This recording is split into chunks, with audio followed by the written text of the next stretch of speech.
मैं छतरपुर मंदिर में आज युवाओं से पूछ रहा हूँ कि वो मंदिर में कितनी बार आते हैं। आज युवा ये सवाल सुन के ही हंसते हैं या फिर पीछे हट जाते हैं, जवाब देना ही पसंद नहीं करते। मगर कुछ आए हैं, उनसे मैं पूछता हूं कि आज युवाओं की क्या स्थिति है, वो मंदिर कितना आते हैं। बेटा राम राम। आपका नाम? सन्नी भैया, आप मंदिर में कितने दिन आप आते हैं लगभग एवरेजन समथिंग? ये कि मैं 9 दिन नवरात्र फास्ट है मेरा। तो 9 दिन तो आएंगे ही। 9 दिन तो नहीं, क्योंकि ड्यूटी वगैरह भी रहती है। मतलब जब भी टाइम मिलता है शुरू एंड में, ये तो शुरू है इसलिए आप ही आए हैं। और अगर टाइम मिलेगा तो आएंगे। अच्छा। और ये तो मंदिर है, कभी भी आ सकते हैं। नहीं ये नहीं, जैसे अपने जहाँ पर भी रह रहे होते हैं वहाँ पर भी स्थानीय मंदिर होते हैं। वहाँ पर हमारे घर में भी मंदिर है। हाँ, जो अपने बड़ा मंदिर है ऐसा है, जो स्थानीय मंदिर है अपनी कॉलोनी के, गांव के, उन मंदिरों में क्या हम पहुँचते हैं? हाँ जी बिल्कुल, ढोक देने के लिए। बिल्कुल, लगभग महीने में 2-3 बार। 2-3 बार क्या, हर संडे, हर शनिवार, मंगलवार। हाँ, बृहस्पति पे जल चढ़ाने भोले बाबा के।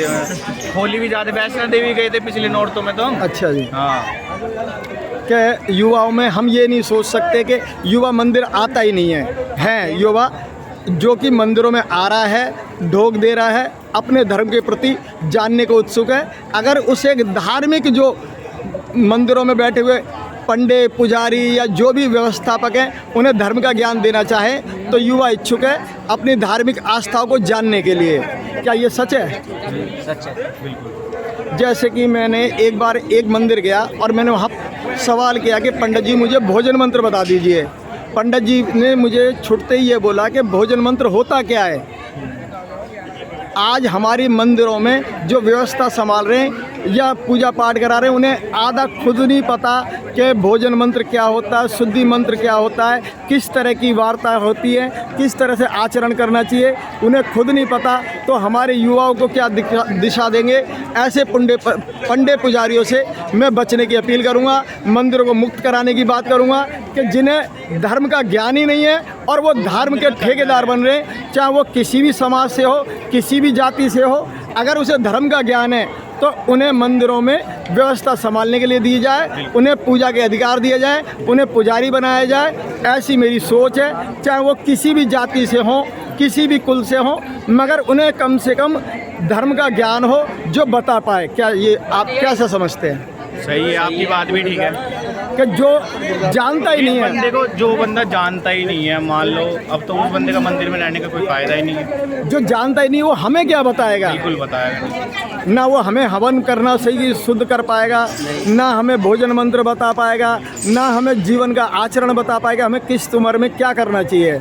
जैसे कि प्राचीन समय में मैंने कुछ जगह गया तो वहाँ पता चला कुछ मंदिरों, मुझे मेरी 55 साल की उम्र है बेटा, और मैं 55 साल में कुछ ज़्यादा ही घूमा हूँ। एक मंदिर में गया तो वहाँ पे कुछ ऐसे आप लोग जैसे युवा बैठे थे, उन्होंने मुझे बताया कि जो चरण है हमारे जीवन के 4 चरण होते हैं। बाल अवस्था 5 साल की उम्र तक हम घर में रहेंगे, उसके बाद हम गुरुकुल या हॉस्टल जो आज की भाषा में कह देते हैं वहाँ चले जाते थे, और वहाँ पे रह के 18 साल 20-21 साल की उम्र तक पूर्ण शिक्षा ग्रहण करने के बाद में अपने घरों में वापस आते थे। फिर 4-5 साल में अपने घरों की जो भी व्यवस्थाएं होती थी, व्यापार की, राजपाट की, खेती खलिहान की, उस तरह की व्यवस्था में खो जाते थे। उसके बाद में हमारे माँ बाप हमारी शादी विवाह कर देते थे, और जब तक हम 50-52 साल की उम्र में पहुँचते थे तो हम अपने बच्चों की शादी करने के बाद में फ्री हो जाते थे और वानप्रस्थ के लिए निकल लेते थे मियाँ बीवी। ऐसी व्यवस्था पहले किसी समय होती थी कि बच्चों को सारे काम धंधे सौंपे। अब हम वानप्रस्थी हैं, हम व्यापार से कोई संबंध नहीं रखेंगे, समाज में जो सीखा है वो समाज को बताएंगे। ऐसे परिवार मुझे तो आज भारत में नज़र नहीं आते। क्या आपको नज़र आते हैं ऐसे?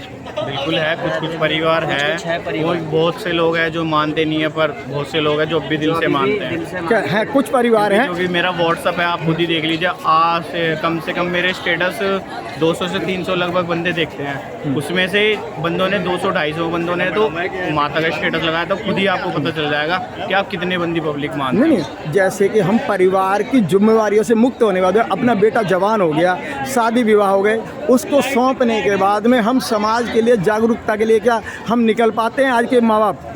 नहीं।